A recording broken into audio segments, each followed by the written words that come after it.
Embajador, muchísimas gracias por esta entrevista a los medios públicos de México. Quisiera comenzar la entrevista preguntándole cómo se han vivido estos últimos días desde Rusia, desde Moscú, por todos los eventos por la rebelión armada del grupo Wagner. ¿Cuál es la percepción generalizada en Moscú, dado que en el resto del mundo hubo una gran alarma por lo que se preveía como prácticamente un golpe de Estado? Bueno, el sábado realmente fue un día muy movido. Estuvimos muy atentos desde temprano.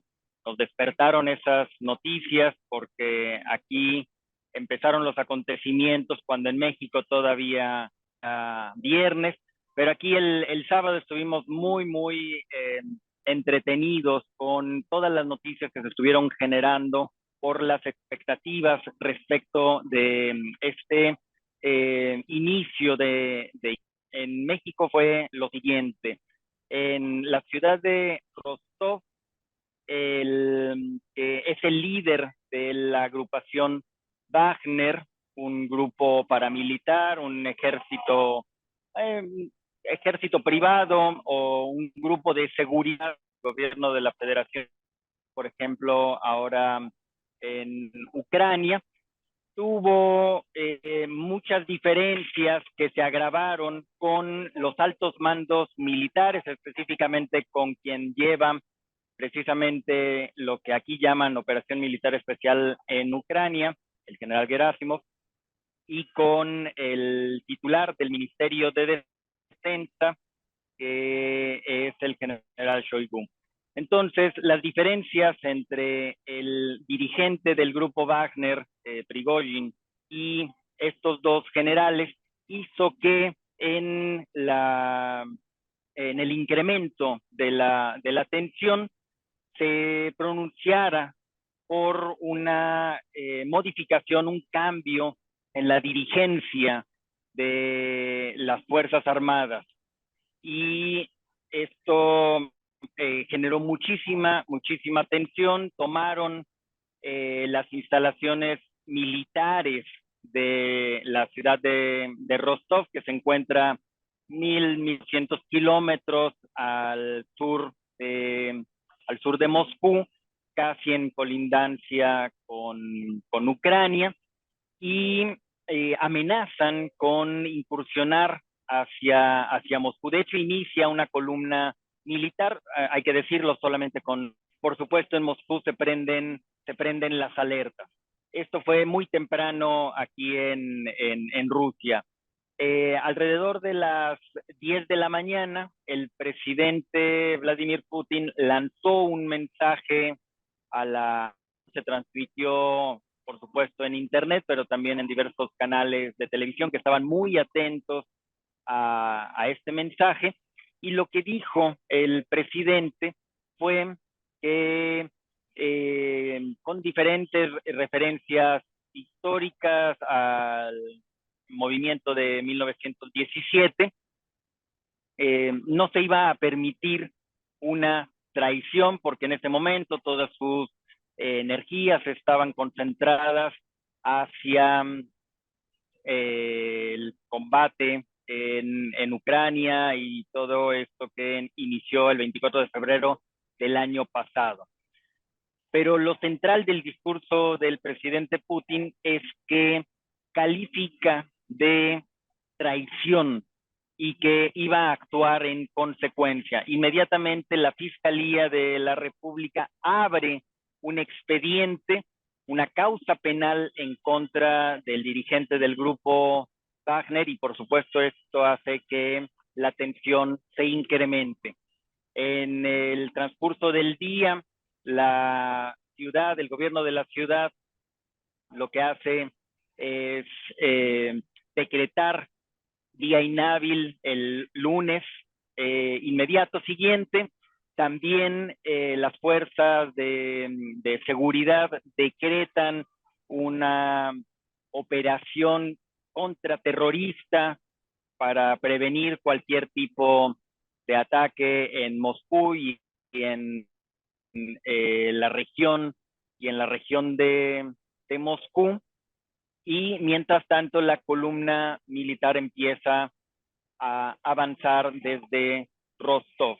Ahora, hay varios temas que llaman la atención. Uno es que tanto la toma de las instalaciones militares en Rostov como el avance de la columna del grupo Wagner hacia Moscú en ningún momento enfrentó resistencia, en ningún momento, por lo menos en las noticias confirmadas que nosotros tenemos, en ningún momento hay confrontaciones, disparos y demás.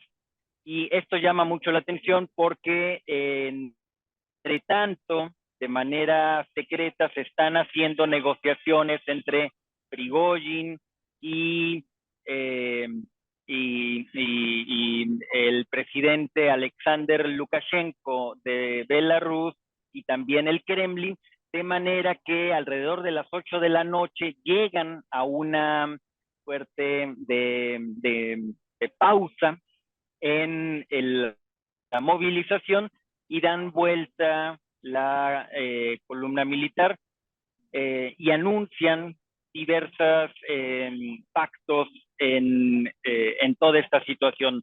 Uno es que no va a llegar la columna del grupo Wagner hasta Moscú.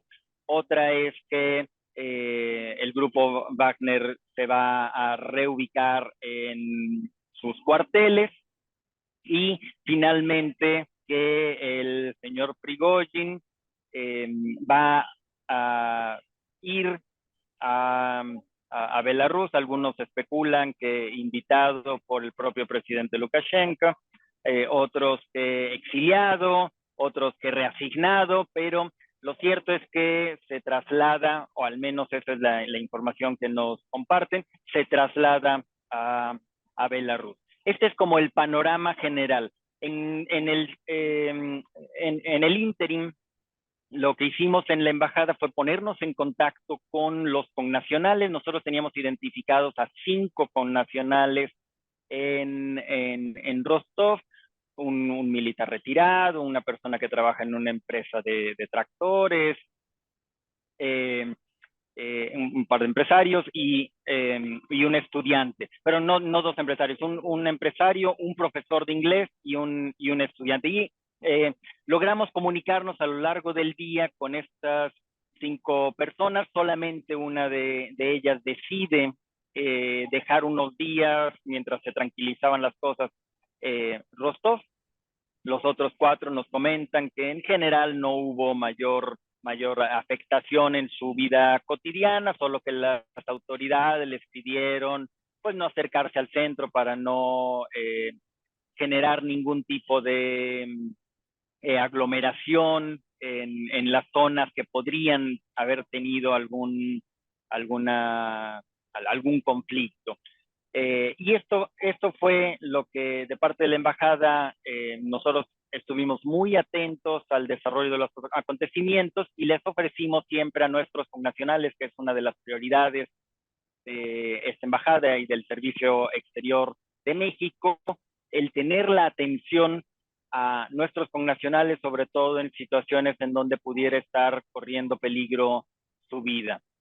Entonces, afortunadamente, todo desescaló y esta posibilidad, este intento que en algunos lugares denominaron putsch o golpe de Estado o inicio de una guerra civil, pues quedó en menos de 24 horas completamente desarticulado. De manera que ahora, pues la vida, como podemos observar, me encuentro yo en el aeropuerto Sheremetyevo, al norte de Moscú.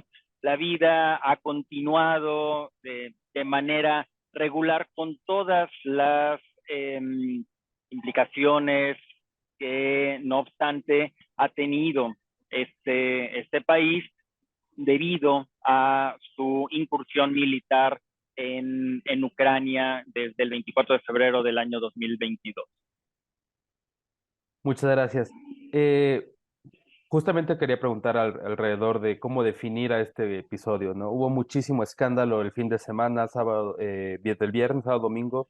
Se especulaba esto, se hablaba de una guerra civil en Rusia, de una Hubo muchos que hablaron incluso de una inminente caída del presidente Putin, un golpe de Estado. Aparece que ahora se calmaron las cosas con estos acuerdos a los que se llegó, pero ¿cómo podríamos poner en justa dimensión lo ocurrido de cara sobre todo a lo que puede venir en meses futuros? ¿Cuál sería su lectura al respecto, embajador, desde Moscú? Hay muchas enseñanzas que nos puede dejar este episodio de crisis militar o de altos mandos militares en Moscú. Una de las enseñanzas tiene que ver con el manejo que se hace en los medios. Hubo medios, quiero decir, como un reconocimiento público, hubo medios, la mayoría de ellos, que fueron mesurados en sus afirmaciones. Por supuesto, con cierta tendencia hacia sus propias formas de interpretar la historia y la geopolítica internacional, pero en general hubo mucha mesura, porque lo cierto es que no se sabía bien a bien qué era lo que estaba pasando.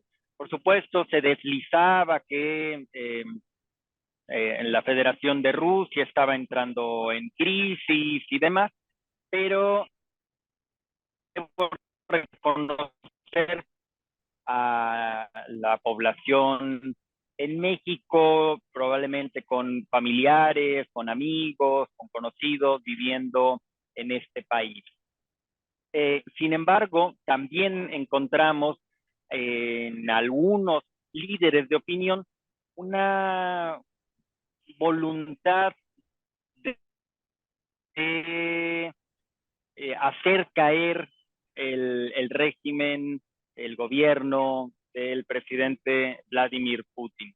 Y en ese caso, pues hay que conminar a estos comunicadores, a estos líderes de opinión, a cuidado antes de denominar golpe de Estado cuando los acontecimientos son mucho menos eh, graves de lo que una lectura apresurada les pareció indicar. Entonces, ¿cómo leemos nosotros desde la Embajada de México en Rusia los acontecimientos de el día 24 de junio del año 2023?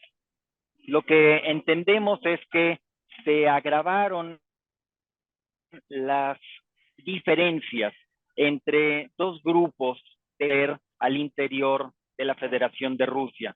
Uno, que es el de las Fuerzas Armadas, comandado por el general Shoigu, y por otro lado, este grupo paramilitar, este grupo que está compuesto por algunos expresidiarios que se unieron a él para reducir o incluso eliminar su condena, y algunos que decidieron a cambio de un alto salario arriesgar su vida.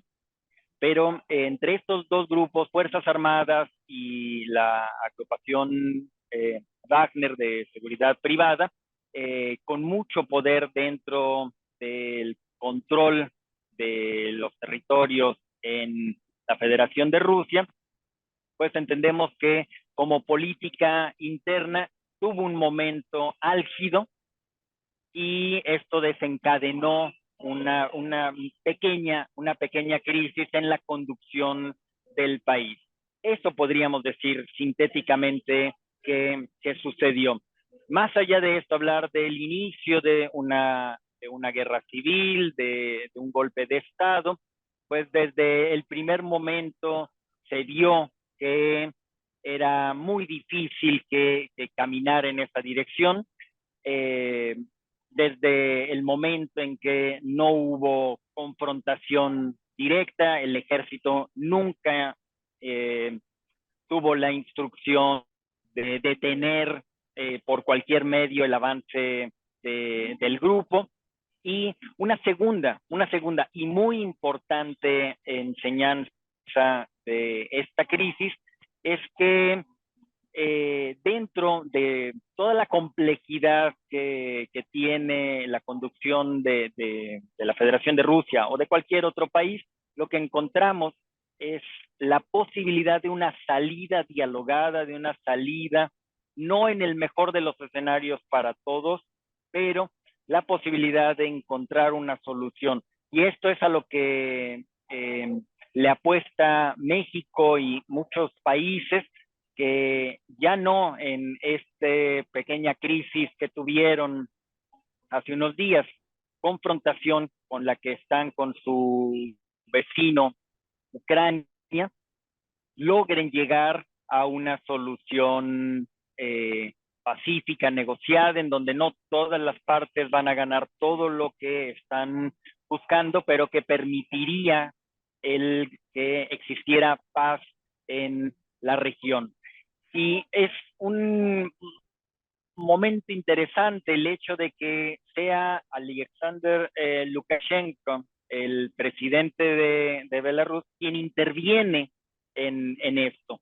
Y lo digo porque desde al menos 2020, Lukashenko es un aliado, casi diría yo, del presidente Putin, y eso hace que se confronte también con los países de Europa, sobre todo, aunque también con Estados Unidos. De manera que en Minsk, en la capital, y en general en el país, hay una gran eh, resistencia a unirse o a orientarse hacia las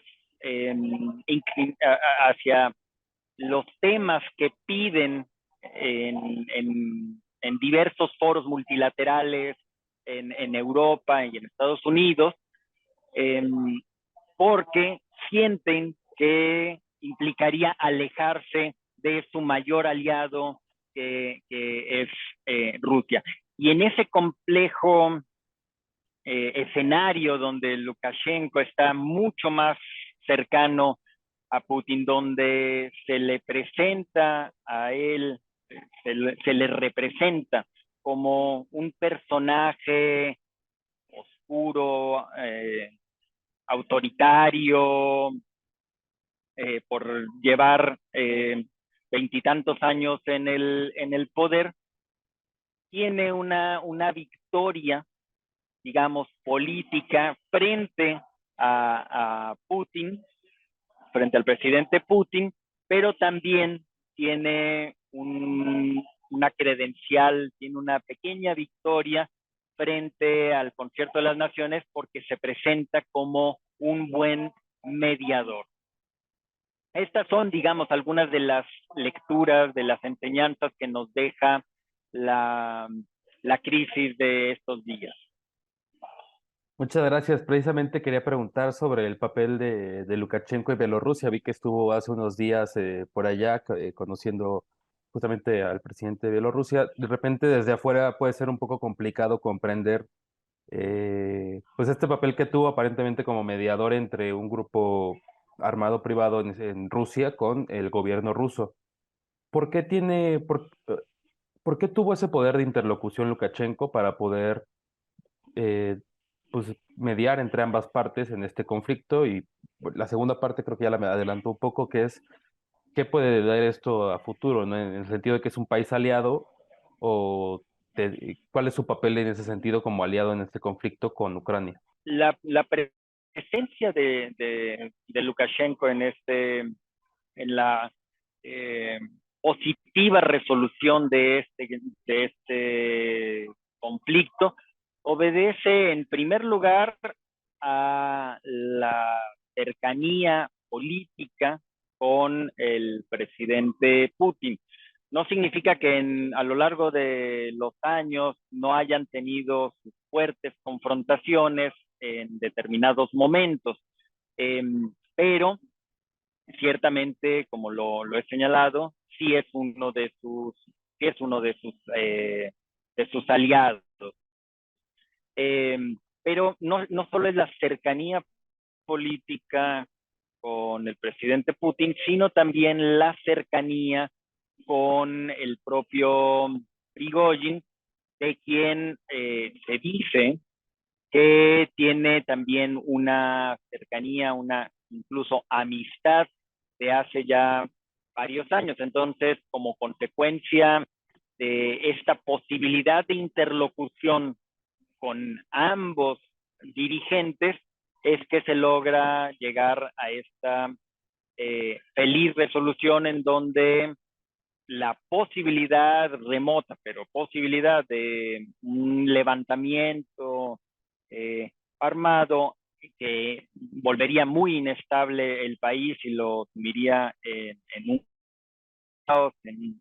caso hipotético, pues quedó completamente desvanecida por el propio Lukashenko. Ahora, bien señalaba Mauricio que hace unos días estuve yo en Minsk, entregué mis cartas credenciales que me acreditan como ante Belarus, porque esta representación también es concurrente con Belarus y con la República de Armenia. Lo que pude observar en aquellos eh, lares fue el que también el país se encuentra luchando entre múltiples inconvenientes. Por un lado, por supuesto, su deseo de mantener una cierta autonomía, pero por otro lado, la herencia histórica de vinculación con la Unión Soviética, que cuando se disuelve, pues quedan separadas de Rusia, y eso vuelve compleja su interacción con otros países. Por un lado, la fuerza que tiene la Federación de Rusia, pero también las afinidades múltiples entre ambos pueblos. Por ejemplo, en Belarus el idioma oficial es doble.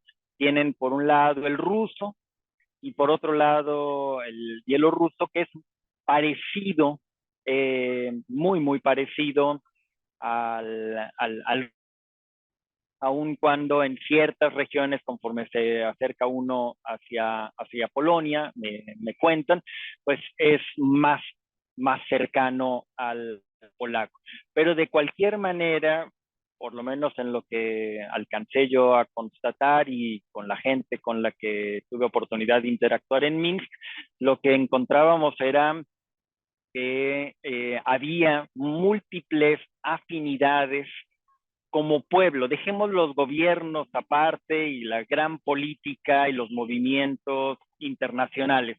La gente tiene mucha afinidad con el pueblo ruso, y por eso les podría costar mucho más trabajo simplemente decir: volteamos a ver a posibles aliados hipotéticos en el oeste, en Occidente, y desconocemos o nos alejamos de Rusia. Porque por un lado eso no les garantiza que vayan a ser bien recibidos, y por otro lado simplemente los metería en una confrontación con uno de sus socios más importantes, quizás el socio más importante por mucho, que es de Belarus, la Federación de Rusia. Entonces, por esta razón es que el papel de Lukashenko resulta relevante también para la política interna de Belarus, porque da mayor fuerza al presidente, mostrando que no es simplemente un empleado subordinado de la Federación de Rusia o del presidente Putin, sino que alcanza a tener cierta capacidad de gestión. Otra pregunta que quería hacerle es que el mismo sábado, cuando empezaron a circular esas noticias, la Casa Blanca publicó un comunicado en el que pues, declaraba que el presidente Joe Biden se comunicó con el primer ministro del Reino Unido, con el canciller alemán, con el presidente de Francia, sobre los recientes acontecimientos y reafirmaron su apoyo a Ucrania en el conflicto armado. Pues es innegable que de cualquier forma un conflicto interno en medio de un conflicto externo se presta, digamos, a mover la correlación de fuerzas, en este caso en la guerra contra Ucrania. Eh, ¿Cuál es la lectura que está haciendo que sobre el momento en el que se encuentra Rusia a un año, más de un año ya de comenzar la guerra, y qué significa esto que vimos el fin de semana para lo que viene con Ucrania? Además, también en medio de una gran narrativa sobre una contraofensiva ucraniana que vendría próximamente, en teoría.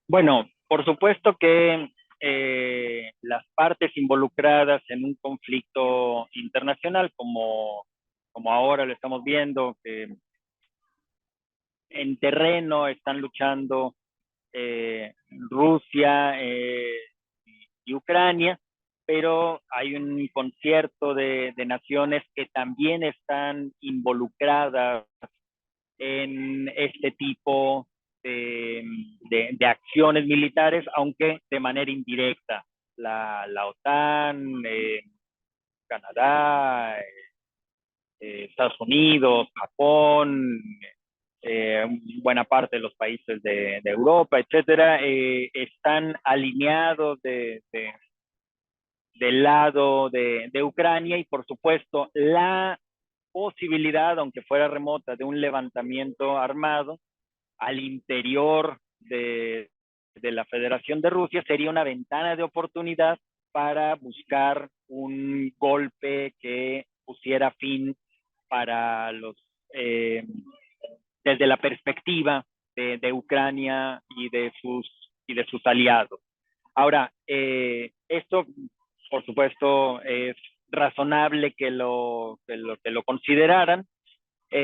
Lo que ya a estas alturas resulta claro es que la crisis política que se vivió el día sábado, pues fue realmente pasajera, por más que múltiples, ya no solamente entidades de gobierno, sino analistas políticos han querido ver en esto un punto de quiebre, han querido ver un resquebrajamiento de la autoridad del presidente Putin que tendrá como consecuencia deseada para ellos el que finalmente se modificará el patrón de acción, finalmente se replegará en su ataque sobre el territorio internacionalmente reconocido de Ucrania. Estas especulaciones, estas especulaciones, eh, por lo menos al interior de la Federación de Rusia, parecen muy poco probables. El presidente no parece haber sido afectado en su popularidad, pero todavía es demasiado pronto para ver los efectos de esto. Tenemos que esperar algunos días para, para ver si hay movimientos al interior del gabinete del presidente, para ver si en los altos mandos militares el presidente decide eh, modificar la estrategia. Pero esto habrá que esperar a las reacciones del Kremlin para poder hacer una lectura. En este momento, lo que sí podemos decir es que esa suerte de especulaciones donde los golpes de Estado estaban a la vuelta de la esquina o la guerra civil, un levantamiento armado generalizado, etcétera, pues eran completamente fuera de la realidad. Eh, Embajador, Hay mucha presión de ciertos grupos de opinión sobre que México debería tener una postura más activa en el conflicto internacional entre Ucrania y Rusia a favor de una de las partes involucradas, particularmente Ucrania. México ha decidido, pues, si bien condenar la invasión territorial, pues no hacer sanciones ni sumarse a otros países que sí esperan sanciones contra Rusia por lo que hizo. ¿Por qué es importante la postura de México en el contexto internacional frente a este conflicto armado? Como bien señalas, Mauricio, efectivamente el presidente de la República, Andrés Manuel López Obrador, ha sido empático en no sumarse a las sanciones, así como ha sido empático en invasión contra Ucrania. Por un lado, el presidente hace de manera reiterada alusiones históricas a la pérdida propia del territorio mexicano en el siglo XIX y por supuesto esto hace que México no pueda en momento alguno sumarse a la idea de apoyar un, una anexión de esta naturaleza. Ahora entendemos que las situaciones históricas, políticas son distintas, pero eso no implica que México apoye este tipo de movimiento. Ahora bien, eh, por un lado, se condena la invasión contra Ucrania, pero por otro lado, también afirma el presidente Andrés Manuel López Obrador en una tradición que caracteriza a México, que no pueden tener un efecto positivo las sanciones que se colocan de manera unilateral contra una nación, porque finalmente el efecto será sobre el pueblo. Y esto lo vemos en el caso de Cuba, que durante más de 60 años ha sufrido sanciones por parte de diversos gobiernos, notablemente el de Estados Unidos, y esto no ha tenido el efecto que supuestamente se esperaba de un cambio de régimen como consecuencia de las sanciones. Lo que sí ha hecho es afectar al pueblo de Cuba. Y lo mismo cree el gobierno de México respecto de sanciones unilaterales de carácter sobre todo económico en contra de la Federación de Rusia.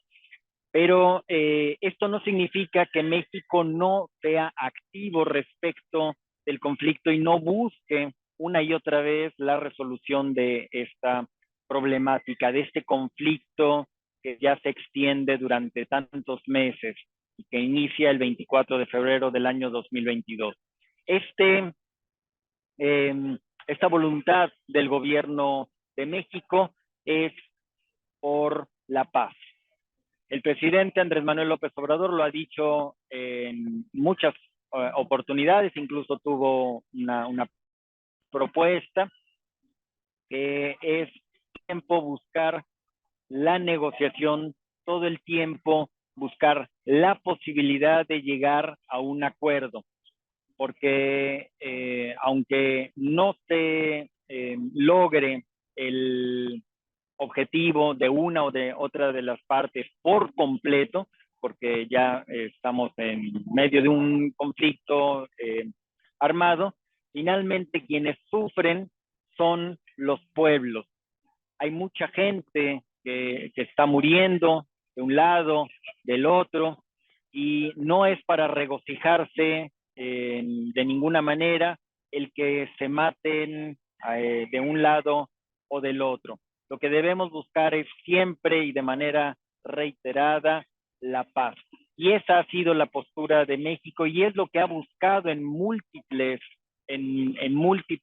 foros multilaterales, en la ONU y en otros tantos, donde no acompañamos el aislar a la Federación de Rusia. Y esto no porque nosotros seamos sus aliados estratégicos, no es porque el presidente López Obrador esté en contubernio con el presidente Vladimir Putin, sino porque creemos que el aislar a la Federación de Rusia o a cualquier otro país lo que genera es cortar los canales de diálogo.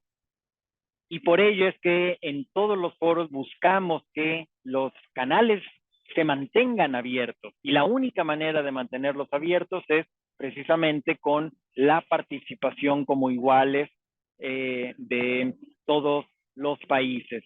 Y por ello es que la postura de México no puede calificarse simplemente de tibieza. México ha sido muy claro en estos 3 puntos. Primero, en condenar la invasión a Ucrania.